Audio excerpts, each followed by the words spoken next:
Good evening all of you. आज हम लोग क्लास 11th का चैप्टर 2 बायोलॉजिकल क्लासिफिकेशन देखेंगे। और बायोलॉजिकल क्लासिफिकेशन हम लोग आज जो जानने वाले हैं बहुत ही इम्पोर्टेंट सारे टर्म्स हैं, उसे जानना बहुत ज़रूरी है। It's very important to know about everything which are related to biological classification.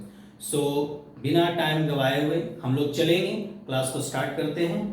आगे हम देखते हैं कि किस पर क्या क्या बातें होने वाली है। तो आइए सबसे पहले हम जानेंगे कि बायोलॉजिकल क्लासिफिकेशन क्या होता है।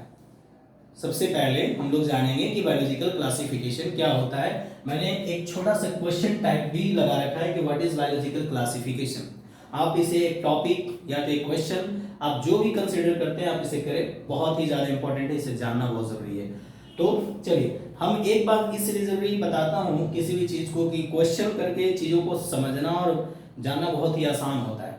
और अगर मैं जिस चैप्टर को पढ़ता हूँ, जिस चैप्टर को समझता हूँ या समझाते हैं या फिर कोई भी बच्चे पढ़ते हैं, तो सबसे पहले जो चैप्टर है, जो चैप्टर का जो नाम है, उस चैप्टर का नाम का पहले अर्थ अगर पता लग जाए, उसके प्रिंसिपल समझ में आ जाए, उसकी थ्योरी समझ में आ जाए, तो मुझे नहीं लगता है कि बच्चों को कहीं पर आने वाली चैप्टर्स में या टॉपिक में या थ्योरी में कोई प्रॉब्लम होने वाली है।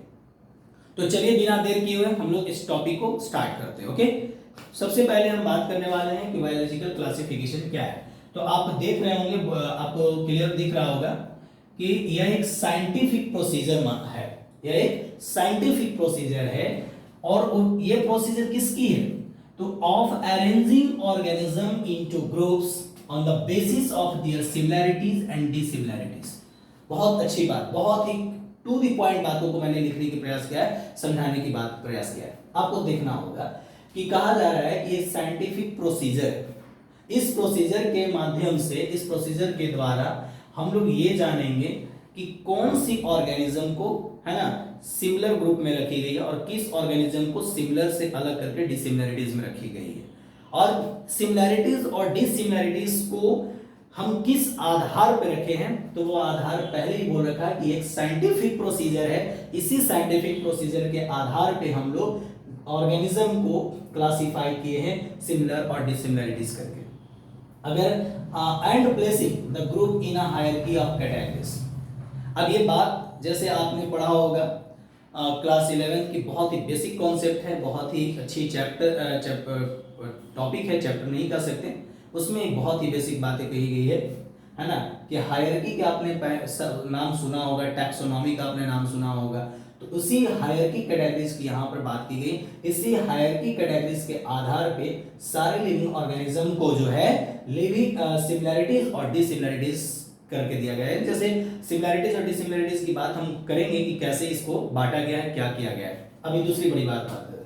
अब आते हैं हम कुछ लेकर के अरिस्टोटल को। अरिस्टोटल साहब जो थे, इन्होंने डिवाइड किए थे एनिमल्स को दो कैटेगरीज में। एक को नाम दिया था इनाइमा और एक को नाम दिया था एनाइमा। अब नाम नहीं दिए, इन्होंने दो शब्द दिए, दो वर्ड दिए, दो वर्ड्स दिए, एक इनाइमा और दूसरा का नाम एनाइमा। इनाइमा का मतलब होता है वह ऑर्गेनिज्म जिसके पास रेड ब्लड हो। इनाइमा का मतलब होता है वह ऑर्गेनिज्म, वह लिविंग ऑर्गेनिज्म, वह एनिमल जो कि रेड ब्लड के साथ सरवाइव करता हो। एंड दूसरा जो वर्ड है वो है एनाइमा, और एनाइमा का मतलब होता है कि जो बिना रेड ब्लड का। जैसे मैं बात करूं स्पॉन्जेस, निडेरिया, मोलस्का, ये सब ऐसे मतलब कि ऑर्गेनिजम्स हैं या एनिमल्स के एग्जांपल हैं जो कि विदाउट रेड ब्लड है। ये बात ध्यान में रखेंगे बच्चे। एनसीईआरटी इन दो चीजों को तो मेंशन ये मतलब कि रखा है कि मतलब कि ब्लड और बिना ब्लड का सिर्फ चीजों को बोलते हैं, ये मीनिंग, ये दो शब्द आपको नहीं मिलेंगे। और कुछ इसके एग्जांपल मैंने जो रखे हैं वो भी एग्जांपल आपको नहीं मिलेगा। पर मैं ये नहीं बता रहा है कि मैं ही चीजों को बता रहा हूं, तो आपको जो ऐसे दिमाग में बात नहीं रखनी, आपको इंपॉर्टेंट समझ करके चीजों को रखना होगा। आपको आगे बढ़ते हैं। अगला है लिनियस साहब की कहानी।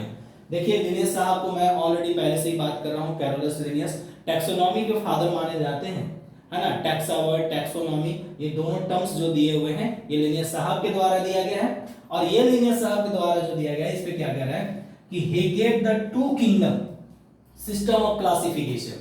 दो किंगडम सिस्टम दिए गए, यानी कि दो सिस्टम ऑफ क्लासिफिकेशन दिया गया, कंप्राइजिंग ऑफ किंगडम्स यानी प्लांटे एंड एनिमलिया। यानी कि सीधा सीधी मोटा मोटी बात यही आपको समझना है बच्चे कि जो लिनियस साहब है उन्होंने प्लांटी एंड एनिमेलिया नाम का दो किंगडम ऑफ क्लासिफिकेशन दिया, दो सिस्टम दिया किंगडम का, है ना। एक का नाम प्लांटी है, दूसरे जो है एनिमेलिया हो जाएगा। अब हम बात करेंगे अर्नेस्ट हैकेल, मैंने शॉर्ट में हैकेल साहब रखा है। तो ये बहुत ही अच्छे, इनके बारे में कुछ जानकारी मैं आपको दे दूं कि ये हैकेल साहब कौन है। कहते हैं कि इन्होंने इंट्रोड्यूस्ड किया तीन किंगडम सिस्टम को, three kingdom system with kingdom Plantae, protista and animalia. देखिए प्लांटी और एनिमेलिया, है ना, ये कैरोलस लिनियस साहब के द्वारा दिया गया था।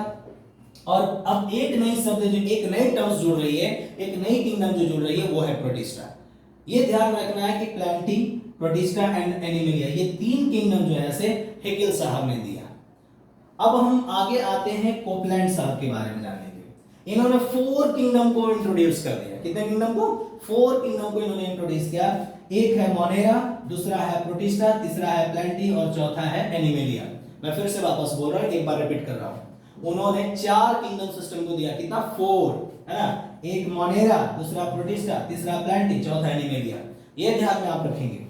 अब आते हैं आर.एच. विटेकर साहब को जानते हैं। भाई अगर इन सब का अगर कहानी में देखो तो सबको मैंने एक एक करके सारी चीजों को बता दिया। अब हम आते हैं आर.एच. विटेकर साहब को लेकर के।